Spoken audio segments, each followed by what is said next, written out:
Jadi saya berteriak, dok sakit, ini lebih sakit dari sesar, ini sangat sakit dok. Dok, saya sudah melakukan tindakan di mana-mana, ini sakit, luar biasa sakit. Jawabannya apa? Manja. Oh, what? Manja. Tahu nggak, Rin, banyak orang di Indonesia yang ternyata menyarankan untuk berobat ke Malaysia dan Singapura agar lebih akurat. Bahkan Menteri Kesehatan Budi Gunadi Sadikin mengakui adanya ketertinggalan dalam fasilitas antara Indonesia dan Malaysia, serta butuh setidaknya 1 kuadriliun untuk bisa setara dengan Malaysia. Tapi menurut Wah itu sistem kesehatan sana itu menurut kita itu lebih profesional. Maksudnya itu gini, kita ke sana itu ada semacam sense of security gitu loh. Orang Indonesia kayaknya hobi banget dia buat berobat ke luar negeri. Ternyata alasannya simple, karena pelayanan kesehatan di luar negeri itu jauh lebih bagus dibandingkan dengan yang ada di Indonesia. Dan yang kedua, herannya udah lebih bagus, kadang-kadang malah lebih murah. Gengs, belakangan ini viral banget cerita seorang perempuan Indonesia yang mengaku jadi korban perlakuan buruk saat berobat di rumah sakit Malaysia. Ia bilang mengalami rasa sakit luar biasa, tindakan medis tanpa persetujuan yang jelas, sampai tagihan biaya yang fantastis. Cerita ini langsung bikin heboh dan memancing emosi banyak orang. Tapi di sisi lain, gengs, muncul juga banyak fakta dan pengalaman berbeda. Malaysia selama ini dikenal sebagai salah satu tujuan favorit wisata medis, terutama buat orang Indonesia. Pelayanannya cepat, dokternya komunikatif, fasilitasnya lengkap, dan secara biaya seringkali justru lebih terjangkau.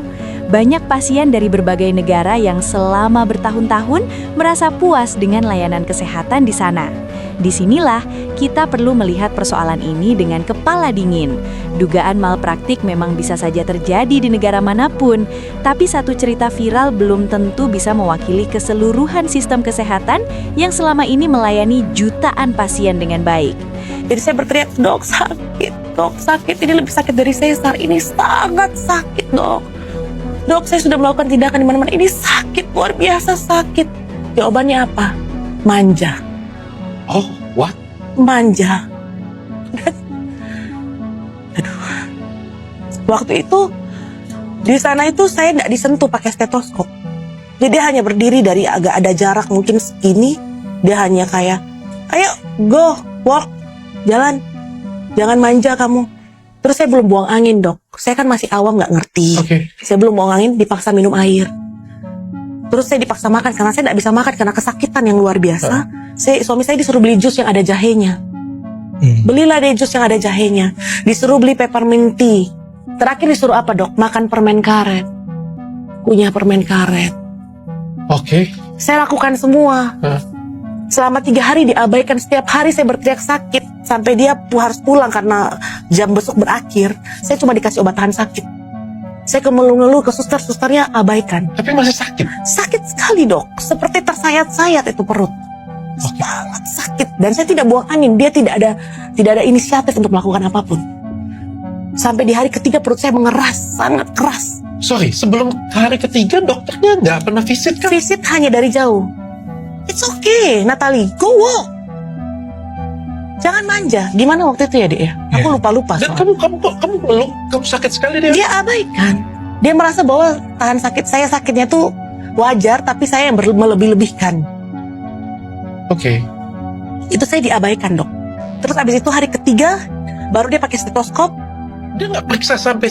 Tidak, tanya ya waktu itu saya nggak ingat, nggak pernah. Dia cuma berdiri dari ini kan ada toilet, terus ini baru kamar. Dia cuma berdiri dari depan samping toilet itu. Toilet itu ya. Jadi cuma lihat kamu saja? Iya. Tidak pernah pakai stetoskop. Dan tidak periksa, tidak periksa apa yang harus dia lakukan, dan tidak menjelaskan apa yang terjadi. Tidak ada. Dia bilang it's normal.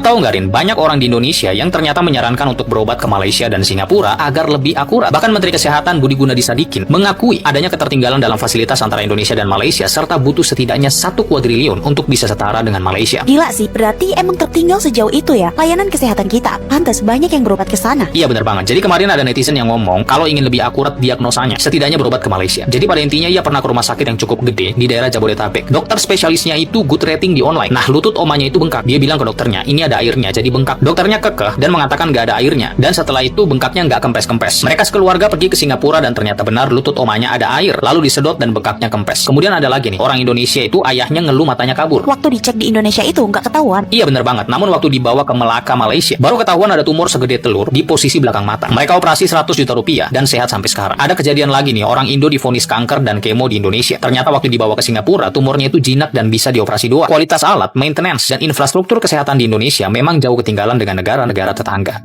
Kalau kita sakit, pasti kita pengen yang terbaik. Sampai kadang rela pergi ke luar negeri demi pengobatan. Dan dari sekian banyak negara, Malaysia jadi salah satu tujuan favorit orang Indonesia. Khususnya di Penang. Orang Indonesia tuh banyak banget berobat ke sini karena fasilitasnya yang lengkap, pelayanannya yang cepat, dan harganya yang masih masuk akal. Dan ini dia rekomendasi rumah sakit terbaik di Penang, versi aku. Pertama, ada Island Hospital. Ini favoritnya orang Indonesia. Dari lobi aja udah berasa kayak hotel. Dan rata-rata pasien di sini memang dari Indonesia. Dokternya juga bisa berbicara Indonesia, jadi komunikasinya gampang banget. Kedua, Gleneagles Hospital. Rumah sakit ini masih satu grup dengan Mount Elizabeth di Singapura. Bangunannya mewah, suasananya kayak mall, lengkap dengan coffee shop dan fasilitas premium. Ketiga, ada Adventist Hospital, rumah sakit dengan pelayanan humanis dan reputasi yang bagus di bidang kesehatan jantung dan juga bedah. Dan terakhir ada Lam Wahi Hospital. Ini cocok banget buat kamu yang cari pelayanan bagus tapi harga lebih terjangkau dibandingkan rumah sakit lainnya. Pelayanannya cepat, fasilitasnya lengkap, dan banyak pasien Indonesia yang puas berobat di sini. Sekarang saya berada di pusat kota Penang. Ini merupakan pusat industri kesehatan yang ada di Malaysia selain Kuala Lumpur dan Petaling Jaya. Disinilah lebih dari 10 miliar US dollar atau sekitar perhitungan kita 160 triliun rupiah dana masyarakat Indonesia mengalir untuk mendapatkan layanan kesehatan. Dan tentunya jika kita melihat yang diutamakan adalah pelayanan, peningkatan SDM, yang diutamakan juga adalah bagaimana memuliakan pasien.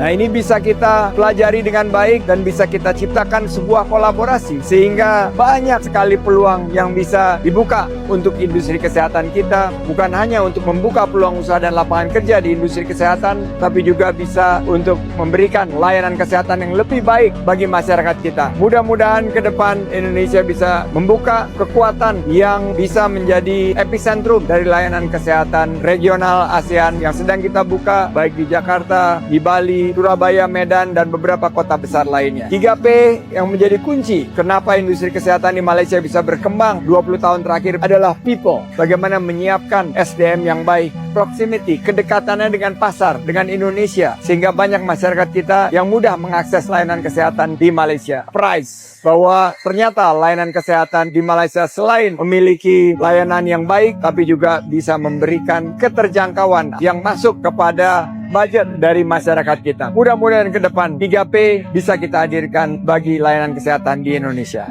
Berobat di Malaysia 6 kali lipat lebih murah, emang bener? Lagi jalan Jakarta, ngeliat iklan kayak gini.